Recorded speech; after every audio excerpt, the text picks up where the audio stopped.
उसी समय छोटे वाले बच्चा पुरु ने अपनी जवानी दे दी, बुढ़ापा ले लिया। अब तो कहानी बड़ी गड़बड़ हो गई। लला की उम्र 80 साल की और पिता हो गए 18 साल के।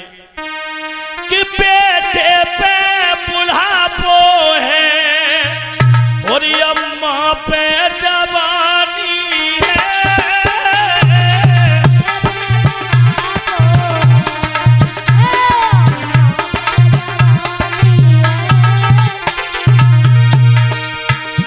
बेटे पे बुढ़ापा है, बुबनों पे जवानी है। बेदन में पढ़ लीनी ये कथा पुरानी है।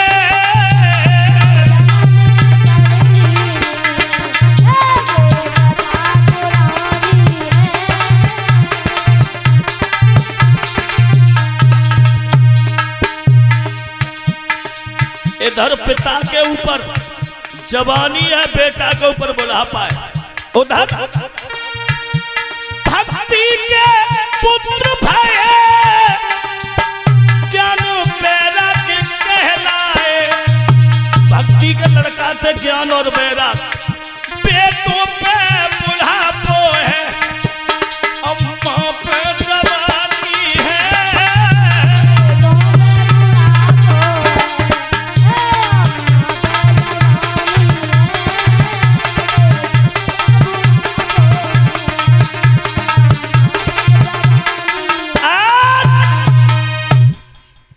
महाराज सर्विष्ठा के पुत्र ने अपनी जवानी को दे दिया। जब जवानी दी, अब तो डोकर 18 साल के, लला 80 साल के। अब सोचने लगे कि मेरा पुत्र आज्ञाकारी पुरु है और राजाओं के यहां रीत होती है। कौन सी रीत? घर में जो बड़ा लड़का होता है वो राजा बनता है। देवयानी का लड़का जो यदु है, इसे राजा बनाना चाहिए। यदु को जब राजा बना दिया, सर्विष्ठा ने देखा कि मेरा पुत्र जवानी दी और राजा भी नहीं बन पाया। अपने पिता विश्वकर्मा के पास पहुंची, पिताजी देवयानी का लड़का राजा बन गया।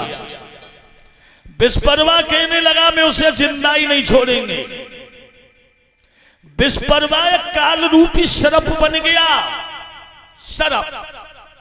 और सर्प बनने के बाद जब यदु को मारने गया तो अहे माने होता है सर्प। परिचित जी, अहे माने सर्प और ईर माने होता है मारने वाला। यदु ने काल रूपी सर्प को जब मारा तो अहिदन ईर दोनों को मिलाकर के शब्द जुड़ गया अहीर।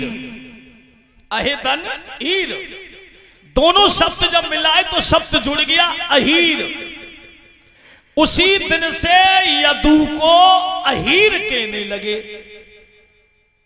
यदु के 55 पर भय, 55 पीढ़ी पर नंद और वसुदेव, पुरु के 56 पर भय कुरु पांडव दल देव।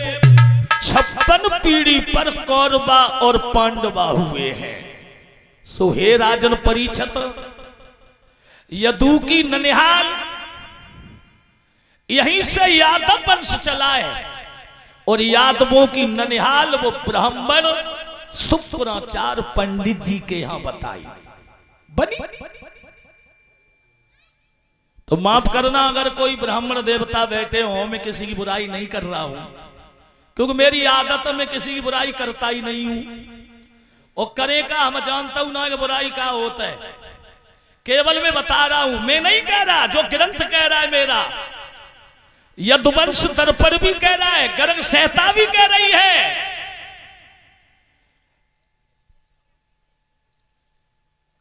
तो ऐसा ही हुआ है। श्री सुखदेव जी समझा रहे हैं राजा परीक्षित। अब एक बीमारी और है, खैर हमारा तो जीवन हुआ जा रहा है कथाओं में, अगर कहूं अंत कथा के न जाए, और समय तो वही 1:30-2 बजे बैठते हैं, अब थोड़ी गर्मी और बढ़ेगी तो कुछ और समय लेट कर देंगे। तो कहूं का लोग विचार करते हैं शास्त्रीय हीर हुए जी 12 बजे जाए आवत हो तब कहूं बैठत हुए 12 बजे कहते ना हीर अकले आवत है। तो जो बड़ी विचित्र कहानी है, अब सबसे बड़ी बात तो ये सोचनी है कि जो 12 बजे का मतलब क्या है। ऐसा कुछ नहीं है, 12 बजे ना हीरगु असम ही रहती है, बिल्कुल मान लो कंप्यूटर सिस्टम, पर ऐसी कोई बात नहीं है। दिन के 12 बजे याति का विवाह हुआ था।